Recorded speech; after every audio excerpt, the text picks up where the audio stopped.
All right, I know this is a relevant topic in Feverland, and I'm going to do my best to set the stage or the scene, if you will. And that's the situation around Aari McDonald, who of course came over on the hardship contract for the Fever, has done just a tremendous job filling in for the team, and really has changed things.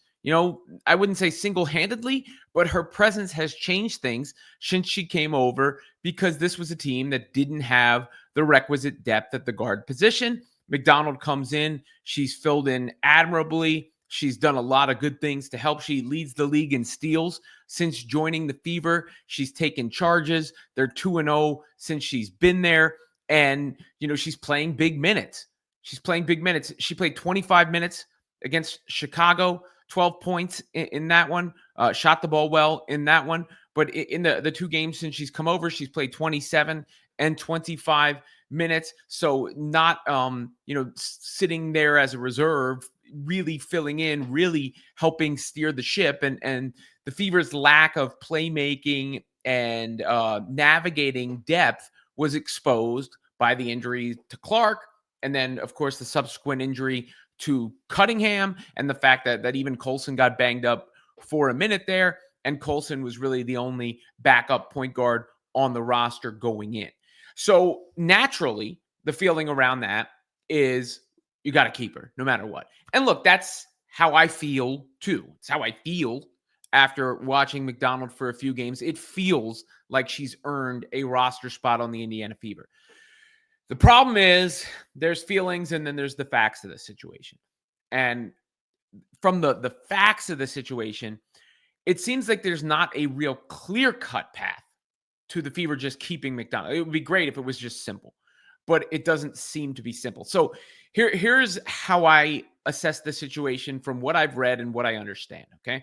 Which is that on the hardship deal, McDonald must be cut when the Fever get back to 10 available players. Meaning, so when either Clark or Cunningham is back in the lineup, she's got to go. Which sucks. It's a bummer, right? And because that's what, the entire point of the hardship is when you're under 10 players. And when these deals are announced, that's the assumption, right? That they are short-term deals. So that's number one, that when they get back to 10, that she's got to go. Now the idea of keeping her, what is the hindrance to keeping her? I mean, there would be the idea of if the Fever had enough cap space to carry 12 players, it would make things easy, but they don't apparently have the cap space to carry 12 players now. Now, later in the season, they might get to a point where they can bring a 12th player in. This is when the salary cap space is enough to bring in the prorated contract. At some point, those two things are going to meet this season, where the Fever will have enough cap space remaining to bring in a player on a prorated contract. But it doesn't seem like we're there right now, where obviously we wouldn't even be talking about this, but it still would be relevant with the hardship deal because of the nature of the hardship contract itself that I just outlined. I mean, you can read it in plain print for yourself right here. This is what it says.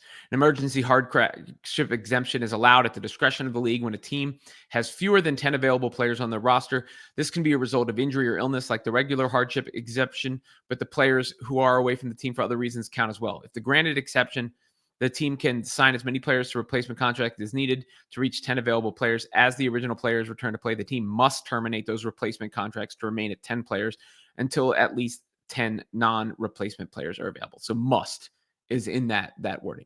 So then what are the other options? Of course, you can simply go, somebody needs to be cut, right? And I'm on the same boat as everybody else when you look at it and you say, well, then Brianna Turner is not playing much. Michaela Timpson not playing much. They're kind of redundant.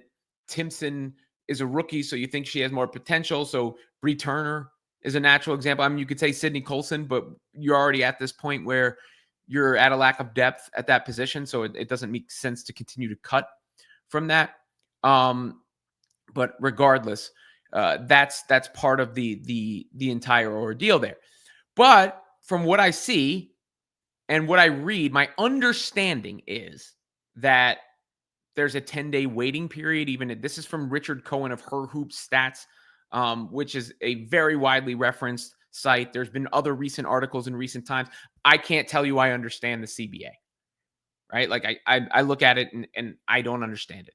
But from this information that's out there and from the information I've heard behind the scenes, it is not a simple matter for the Fever to keep McDonald. Let me put it that way.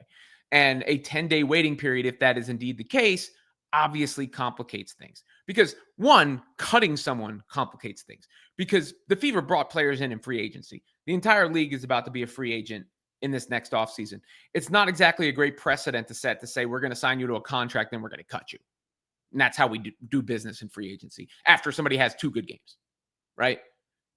That makes the organization look kind of rash, and it doesn't exactly bode, because it's not as if, another thing on the WNBA contracts, it's not as if they're brought in on non-guaranteed contracts specifically so they can be released. It's the nature of the contracts and where people are in their careers and how they fit and slot into the CBA. But even with that said, if there is indeed a 10-day waiting period, that makes it even harder, because you're talking, several games where the problem is exacerbated even further, because you're losing a body here and you're losing a body here. And then you're in the hardship situation whatsoever, but you're probably not granted an exemption because you put yourself into the hardship situation. So I don't know exactly how this is going to pan out. It doesn't feel good. The situation, it's a feel-good story, the way that McDonald has come in, and she's obviously done well. She's going to benefit in her WNBA career because of this. No question about it. Obviously, I think most Fever fans hope that is with the Indiana Fever somehow or some way. But it's not cut and dry, and it's not a clear path. Don't blame me. I'm just telling you, I would love to see her on the roster the rest of the season, right? But that, I'm just trying to outline why it's not exactly like, there it is.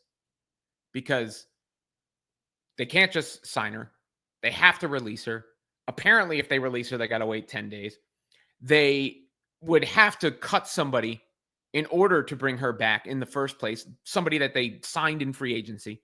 And on top of that, they don't have the cap space, obviously, but maybe later in the season. So perhaps that's the solution. I don't know how all these rules work. Eventually, we'll get a full explanation. I've done as much research as I can. Trust me, I'm not like sitting here just spitting off, off the top of my head. But I guess what I'm saying is we got to prepare. If you're a Fever fan, you got to prepare for Aari McDonald to be released, because she has to be once they get back to 10 players.